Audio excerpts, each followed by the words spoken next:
While my husband was in the hospital awaiting surgery, they put him in a shared room. I was visiting and the elderly man in the next bed got a visitor who seemed to be his son. I couldn't not hear them, although I tried not to be a snoop. The dad was griping that he was stuck in the hospital until they could find him a nursing home to go live in because of his diabetes. The son said the hospital told him that dad was admitted because his blood sugar was high. The dad confirmed this, then a few minutes later, confessed that had snuck some of his sugar-free chocolates in. He said he only ate 2 of them and he didn't think they'd make his blood sugar go that high. The son didn't seem worried about that, but I know that sugar-free chocolates can still make your blood sugar spike.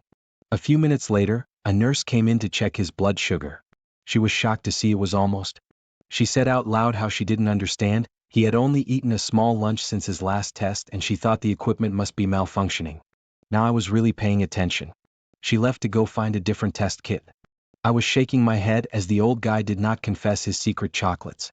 She came back and tested him again and it was about the same. He still didn't confess. She said she had to go prepare some insulin for him. She was clearly frustrated and mystified. I have diabetics and nurses in my family, so I couldn't just let this slide. I had to let the nurse know. I told my husband I'd be back in a minute and stepped out. I saw the nurse down the hallway typing into a computer terminal, so I stopped next to her and quietly told her that I overheard the old gentleman telling his son he had snuck in some sugar-free chocolates into the hospital when he was admitted. She immediately got this wow look on her face and she said, "Oh, that explains it."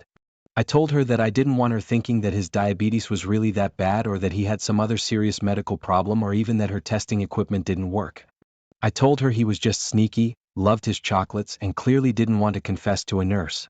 She whispered to me that the reason he was going to a nursing home was because his blood sugar was out of control and he needed to be where someone could manage it for him. I told her I already heard that from him, which is part of why I wanted her to know about the secret chocolates. She was very grateful. I just asked her not to tell him that she knew about the chocolates, as then the old man would know that his roommate's wife ratted him out. When you share a hospital room, there is no privacy, so don't expect it.